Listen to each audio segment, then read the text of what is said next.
Adventurous type, Erin. It was easier than doing homework. Yeah.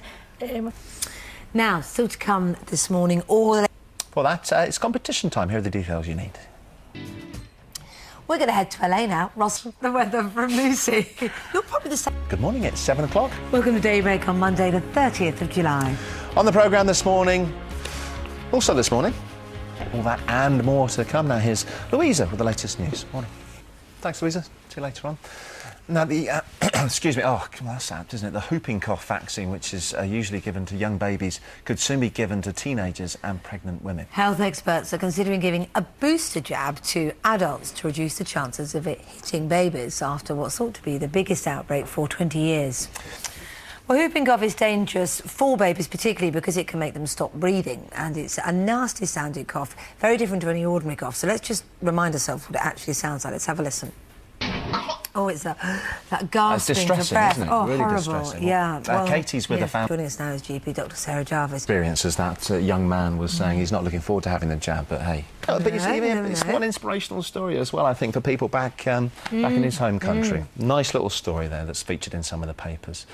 OK, we're fast approaching 7:15 this Monday morning. Still to come on the show, the young brother... Now, still to come this morning, the stars of the openings... Yeah, you might have seen them snogging live on the telly. They were kissing, they were. Yeah, we'll get that story off them a little bit later on. And the girlfriend. It's a complicated story, we'll explain it all later on. Now it's competition time. Here are the details of how you can win £60,000.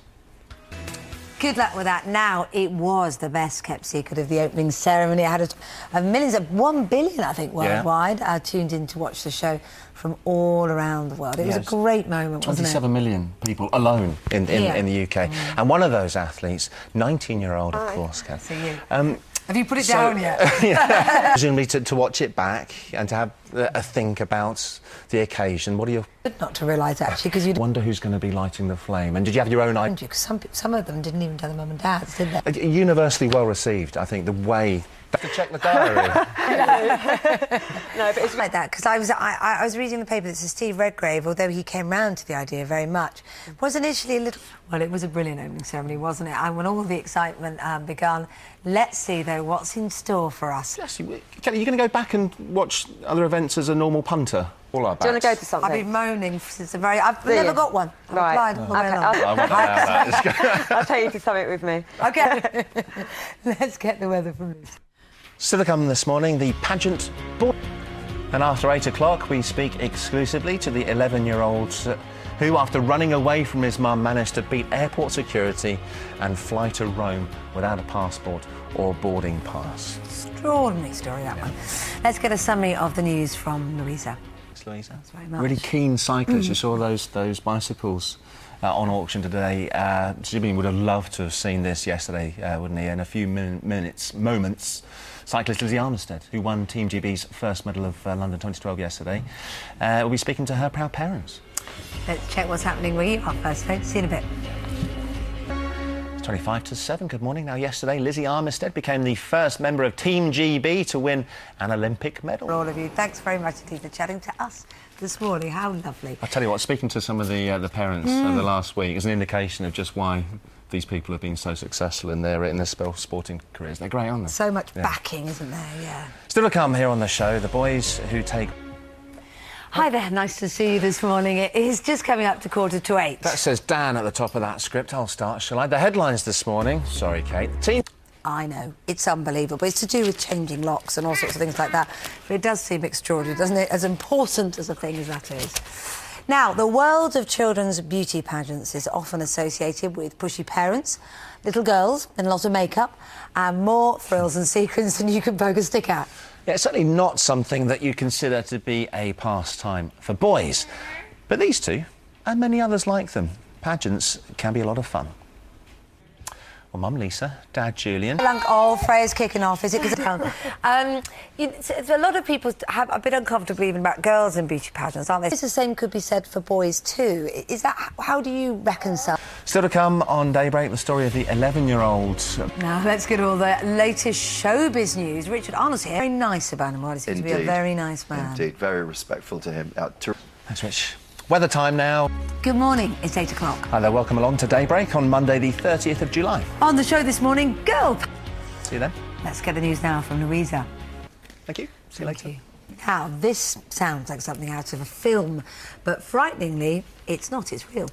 Just days before the start of the Olympics, 11-year-old Liam Corcoran bypassed heightened airport security and flew from Manchester to Rome, all alone, without a ticket, without a passport. The families around when you were doing that? Worked. When did... Eventually, you got the full... In the Sun newspaper, didn't we? And one of the things I think it highlighted was the fact that obviously worry of security, and we should say that Manchester Airport are looking into their security. They've suspended 3 members of staff. Seems like a sensible thing to do. I mean, were you surprised that a young lad of 11 could do this? I just couldn't believe it. Thanks very much. Good reason to stay at home though and watch the TV with the Olympics going on and Team GB now winning medals. This is the front page race yesterday. And Nick is in her hometown. Lovely. It's a great feeling, because we all feel like we can share in this, but they really must feel like they've got a bit of that medal. Yeah, and if you know an Olympic hopeful, you can do worse than go down the local pub to cheer them on. Good excuse, isn't it? More to come on the Olympics. Watched, as we know, by... Now, still to come this morning after an amazing opening. It's competition time now. We visited some past winners to see how it feels to scoop our top prize. So London 2012 opened in spectacular style on Friday night with millions watching across the globe, even billions perhaps. Billions. Well, Olympic ambassador Dame Kelly. Here now some highlights from Friday night. To be a torchbearer, the inspiration and the legacy that this Olympics is going to leave. And before we get to 4 years away, let's dive into today's action. Medal hopeful Tom Daley, dive, get it? Yeah.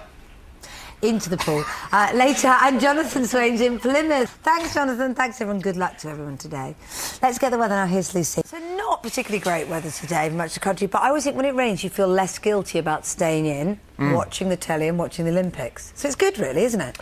It's a win-win situation, perhaps. It is. That's it for today. You're this one. Hopefully we'll be talking about more medals. Come on, GB.